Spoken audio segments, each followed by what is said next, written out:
Ça fait tellement longtemps et je vous retrouve avec une voix de personne malade. Je vous jure, j'ai un rhume, c'est atroce. Mais je vais me donner pour faire cette vidéo. Salut tout le monde, je m'appelle Bradley et bienvenue dans cette nouvelle vidéo. Mes voleurs, mes voleuses, vous m'avez tellement manqué. Ça me fait vraiment super plaisir de faire cette vidéo parce que ça fait tellement longtemps que je n'ai pas filmé. C'est incroyable. Ça fait 3 semaines que j'ai pas fait de vidéo en solo comme ça devant ma caméra pour vous parler. Et voilà, je suis désolé. Mais voilà, tout simplement, je ne suis pas dans mon environnement naturel pour faire mes vidéos car je ne suis pas chez moi.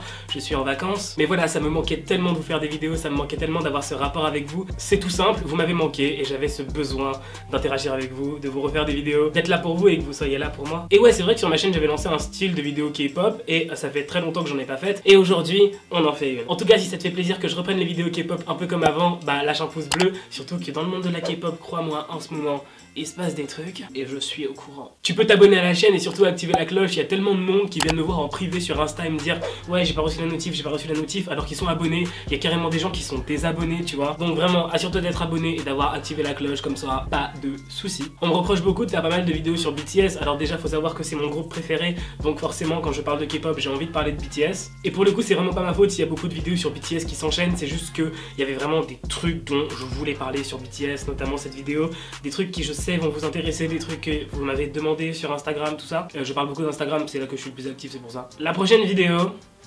bon, peut-être pas la prochaine, en fait je sais pas parce que j'ai 2 sujets de vidéo, mais en gros, la prochaine vidéo ou la surprochaine, on va changer un peu. Enfin bon, ah ça fait tellement longtemps que j'ai pas fait tout ça, ça fait tellement longtemps que j'ai pas filmé comme ça, ça rappelle des souvenirs, enfin c'est trop cool. En tout cas, je vais essayer de redevenir très actif pour vous. Aujourd'hui, on va un peu parler des relations amoureuses, notamment des ex de BTS. Enfin bon, mes voleurs, mes voleuses, c'est parti. Bon, que ce soit sur Twitter, Insta ou autre, en fait c'est sur les réseaux en général, les gens adorent polémiquer, raconter leurs théories et affirmer qu'ils ont la preuve exacte que les idoles K-pop sont en couple ou ne sont pas en couple ou qu'ils ont fait un bail avec quelqu'un, tu vois. Les gens adorent parler sans preuve, sans article, sans source et se faire passer pour des journalistes qui ont le scoop du siècle dans l'industrie de la K-pop. Mais pour le coup avec RM, pas besoin de polémiquer, d'inventer des choses ou quoi que ce soit, il a avoué lui-même avoir une copine par le passé. C'était au lycée, cette fille était très populaire auprès des garçons, cette petite coréenne si belle et si charmante qui drague et séduit tous les garçons qui bougent. À ce que j'ai compris, cette fille elle avait beaucoup d'amis garçons et c'est pour ça que RM doutait un peu de lui et je crois que c'est à cause de ça que bah ils ont rompu au final. RM a affirmé que son type de fille est une fille sexy qui porte bien les vêtements décontractés genre les jeans, les Vans, qui ne fume pas et qui ne boit pas. Alors mesdames, est-ce que vous êtes le type de Rap Monster? Les rumeurs, c'est un peu chiant et on se rend compte qu'un rien peut créer une grosse histoire. En gros, Jin, il y a eu une rumeur comme quoi il serait en couple avec la comédienne Lee Guk-ju. Désolé mon coréen, voilà. Cette rumeur, elle part d'une blague, juste d'une blague. En gros, alors attendez, parce qu'il y a beaucoup de noms coréens là. En gros, le comique Jo Se-ho, voilà, il a balancé à Lee Guk-ju qu'elle était sûrement en couple avec un bel idol. Le truc c'est qu'avant ça, et c'est un peu ça qui a fait amplifier la polémique, Jin, il avait dit qu'il aimait les filles joufflues, qui ont des grosses joues. Je sais pas vous, mais le mot joufflu, c'est vraiment trop mignon. Bref, et Lee Guk-ju, bah, elle a des belles joues quoi. Bon, au final, Lee Guk-ju a affirmé à la radio qu'elle avait jamais été en couple avec Jin et toute cette histoire s'est terminée. Jin a avoué qu'il aime les femmes qui savent cuisiner. Et il a avoué qu'il trouvait Anne Hathaway séduisante. Hathaway, je sais pas. Au collège, Suga a fait un truc beaucoup trop mignon. En fait, il a écrit une lettre d'amour et il l'a donnée à un animateur radio pour qu'il la lise. Trop mignon. En fait, entre 2 prises, j'arrête pas de tousser. C'est horrible. J'en peux plus. Je vais y arriver, hein, mais c'est chaud. Enfin bref, dans sa lettre, il était écrit qu'il était timidement tombé amoureux d'une de ses camarades de classe. Alors peut-être que ça vous est déjà arrivé, je sais pas, mais en gros il est tombé amoureux de sa camarade de classe, mais il est devenu ami avec elle. Genre il est devenu ami avec une meuf qui l'aimait. Du coup c'est chaud, parce qu'il savait pas comment lui dire que bah on est potes, mais en fait c'est plus que friendly entre nous, je t'aime. Déjà, commencer par devenir pote avec quelqu'un que t'aimes, c'est pas la meilleure solution. C'est vraiment direction la friendzone en fait. Au final, Suga a avoué ses sentiments à cette fille, ils se sont mis ensemble, il a réussi à sortir de la friendzone, mais ça a pas marché. Ça a pas marché entre eux et ils ont rompu. Je voulais faire une petite parenthèse sur Suga, je me souviens à 6-7 mois, on m'avait énormément demandé de parler du fait que Suga serait bisexuel et j'avais fait des recherches là-dessus évidemment. Donc voilà, 1 milliard d'articles, ah Suga serait bi, il a avoué être bi, nanana. Et récemment j'ai vu encore quelques pseudo-sites de journalisme un peu peu flinguer, essayer de gratter du buzz en disant oh, Suga est bi. Et il y a encore des gens qui me disent Suga il est bi ou pas, tu vois, ça m'énerve, donc on va clarifier les choses. Peut-être que Suga est bi. Peut-être, mais en tout cas il ne l'a jamais dit. Enfin je veux dire, on n'en sait rien s'il est bi ou pas, il ne l'a pas dit. Or tout le monde dit qu'il l'a dit, mais il l'a pas dit. En gros, Suga a donné une interview, il a dit un truc en coréen, et les médias ont mal compris ce qu'il a dit en coréen, ils ont traduit, et ils ont dit de la merde. Bref, Suga dans l'interview, il a dit « Je n'ai pas de type de fille idéal, et cela ne se limite pas à un attrait physique. » En gros, il a pas de type de fille, et voilà, c'est pas le physique qui le fait choisir une femme. Il est pas en mode « Ah, je veux que des blondes » ou « Ah, je veux que des brunes ». Sauf que les médias anglophones, ils ont traduit « Je n'ai pas de type de fille, et cela ne se limite pas à une fille ». En mode, je pourrais aimer autre chose que des filles. Sauf qu'il a pas dit ça. Si je le trouve, je vous mets un article en description. Il est en anglais, faites traduction avec Google et vous comprendrez, c'est simple.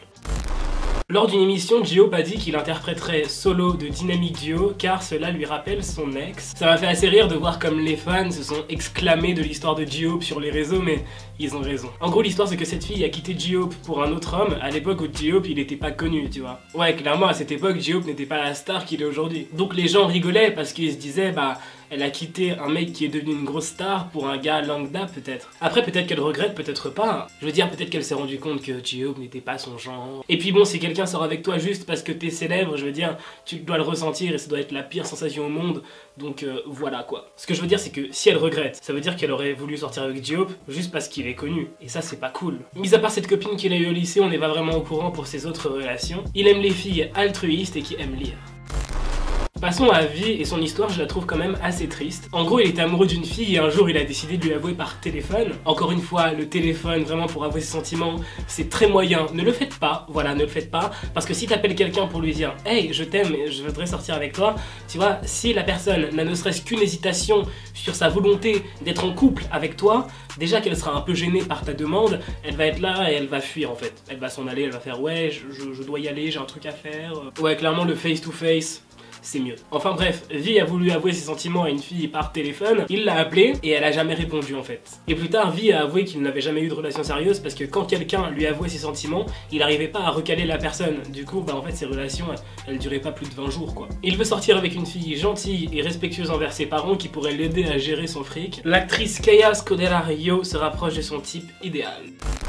Jimin, lui, il a eu un amour aussi un peu compliqué. Il est tombé amoureux d'une fille, mais disons que son corps était un peu trop expressif. Chaque fois qu'il était près d'elle, il rougissait et son cœur s'emballait. Je me rappelle que moi aussi ça me faisait ça à une époque, je te comprends, Jimin. Jimin, comme beaucoup d'autres idols K-pop, a fait face à des rumeurs comme quoi il aurait eu des dates avec d'autres idols K-pop.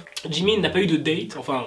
Toutes les rumeurs en tout cas se sont révélées être fausses. Après peut-être qu'il a eu des dates en secret, on sait pas. Je dis souvent ouais on sait pas parce que c'est leur vie en fait. Tout n'est pas filmé, tout n'est pas photographié, on sait pas ce qu'ils font derrière. Et d'ailleurs c'est leur vie privée. Lors d'une interview, Jimin a avoué qu'il aimait les filles mignonnes et avec un charme étrange. Et moi par charme étrange, j'ai vraiment compris ce qu'il a voulu dire. Il aime les jolies filles mais qui ont une beauté un peu...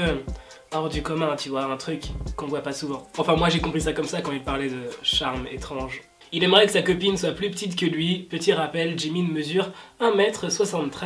Comme moi. Bradley Well, tu te compares à Jimin, t'as pas honte? Parfois les fans s'amusent à faire des montages de leur idol K-pop préféré avec d'autres pour s'imaginer s'ils étaient en couple. C'est d'ailleurs le cas avec Jungkook, je vous laisse observer. Ouais, c'est cocasse. Ce dont je vais vous parler, je pense pas que vous soyez passé à côté. C'est vrai que la photo vue comme ça pue le fake, clairement. Ça ne m'étonnerait pas que cette rumeur ait été démentie par certains médias ou quoi. Personnellement, j'ai rien trouvé. Enfin, tout ça pour vous dire, ne prenez pas ce truc au premier degré, je vous raconte l'histoire, ça s'arrête là quoi. En gros, la photo que je vais vous mettre maintenant, ce serait l'ex de Jungkook. Hop. En gros, j'ai envoyé la photo à deux potes et ils sont en train de se battre. Il y en a un qui me dit ouais c'est forcément elle, l'autre il me dit non mais cette rumeur elle a été démentie il y a 2 mois. Enfin bref, je vous raconte le bail, c'est tout. Ils se seraient tous les deux rencontrés au collège et Jungkook l'aurait quitté au moment où il se serait mis à fond dans la K-pop. Dans les commentaires, n'hésitez pas à me dire si c'est vrai ou pas. J'ai écrit dans mon texte, MDR, j'écris ce texte à 4h25 du matin, m'embêtez pas. J'ai écrit le truc avant-hier. J'étais fatigué sous ma couette. Je pensais à vous. Je crois que l'identité du gars de la photo n'a jamais été révélée ou alors c'est moi, je suis pas au courant. Si vous pensez qu'il ressemble à Jungkook, dites-le moi dans les commentaires. Jungkook veut sortir avec une fille qui sait cuisiner, intelligente et qui aime la compétition car Jungkook est un vrai challenger. Si vous voulez une idée claire, d'ailleurs je crois que j'en avais déjà parlé, Jungkook adore IU. Voilà, vous avez une petite photo là. Donc voilà mes c'est déjà la fin de cette vidéo, ça me fait super plaisir de la voix tournée. Je m'étire, désolé, je suis fatigué. Et là je dois partir dans 5 minutes. Fatigué. Donc voilà, j'espère que cette vidéo vous aura plu. Si c'est le cas, n'hésitez pas à mettre un petit pouce bleu et à vous abonner à la chaîne, vraiment, abonnez-vous. Rejoins-moi sur Instagram, c'est là que je suis le plus actif, clairement. N'hésite pas à me dire en commentaire ce que t'as pensé de la vidéo. Dis-moi quel est ton bias chez les BTS. Je vous aime énormément, merci d'être là pour moi. Vous êtes vraiment les meilleurs, je vais essayer d'être plus actif pour vous. Merci d'être encore là pour moi. Vous en faites pas, je pense beaucoup à vous en ce moment, vraiment. J'essaye de noter des idées de vidéos pour pouvoir être actif un peu plus tard, mais franchement je vais essayer d'être plus actif. Merci de me faire confiance et de m'attendre. Et on se dit à la prochaine dans une nouvelle vidéo. Bye, trop de love entre nous. Mouah.